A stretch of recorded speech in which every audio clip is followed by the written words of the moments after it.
बहुत समय पहले की बात है। दूर कहीं एक बूढ़ी औरत रहती थी जिसे बागबानी का बहुत शौक था। उसने अपने बाग में हर तरह के रंग बिरंगे फूल लगाए हुए थे। बूढ़ी औरत अकेली थी और अक्सर खाली समय में फूलों की पेंटिंग बनाती थी। एक दिन बूढ़ी औरत के दरवाजे पर एक बिल्कुल अजनबी औरत आई और कहा, मैं प्यास लगी हूँ, क्या मुझे पानी मिल सकता है? जी, अंदर आ जाइए। हे नेक दिल औरत, आप मुझसे कोई भी एक इच्छा मांग सकती हैं, मैं पूरी कर दूंगी। काश मेरी कोई संतान होती तो मेरी इस वीरान झोपड़ी में थोड़ी खुशी होती। यह बीज अपने बाग में बो दो, तुम्हारी इच्छा पूरी होगी। यह औरत दरअसल एक परी थी जो इंसान के रूप में आई थी। उसने बूढ़ी औरत को कुछ जादुई बीज दिए और वहाँ से चली गई। बीज के अंदर एक सुंदर लड़की बैठी थी जिसकी आंखें फॉरगेट मी नॉट्स की तरह नीली थी और होंठ गुलाब की पंखुड़ियों की तरह गुलाबी। चूंकि तुम मेरे अंगूठे जितनी हो,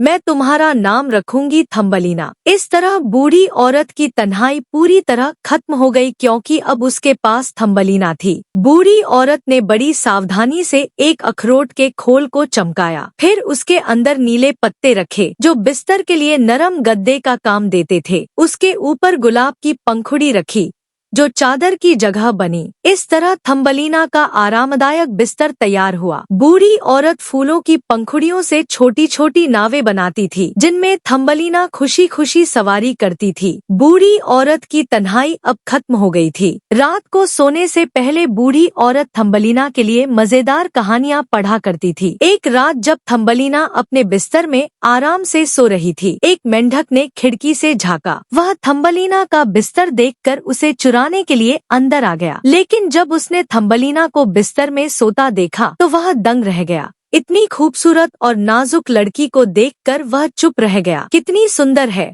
मैं इसे अपने बेटे से शादी कराऊंगी। किसी को नजर पड़ने से पहले मेंढक ने थम्बलीना का बिस्तर उठाया और तेजी से वहां से भाग गया। वह तालाब की ओर गया ताकि अपने बेटे को उसकी होने वाली दुल्हन दिखा सके। सुबह तक मेंढक अपने बेटे के पास पहुंचा। माँ, मुझे यह लड़की पसंद है, मैं इससे शादी करूंगा। हम इसे तालाब में मौजूद पानी की पत्तियों में रख देंगे ताकि यह भाग न सके। मेंढक ने सावधानी से थम्बलीना का बिस्तर पानी की पत्तियों पर रख दिया। अब थम्बलीना वहां से नहीं भाग सकती थी। माँ और बेटा जल्दी से वहां से चले गए ताकि रात तक घर का इंतजाम कर सके। थम्बलीना ने कहा, मैं कहाँ हूँ? क्या कोई मेरी मदद करेगा? क्यों रो रही हो? मैं तालाब में फंस गई हूँ, कृपया मेरी मदद करो। मछलियों ने मिलकर पानी की जड़ों को काट दिया जिससे पत्ता तैरने लगा। थम्बलीना को भरोसा हुआ कि वह जल्द किनारे तक पहुंच जाएगी। तब एक बीटल भंवरा आया और थम्बलीना को अपने साथ ले गया। कृपया मुझे जाने दो, देखो मेरी दुल्हन,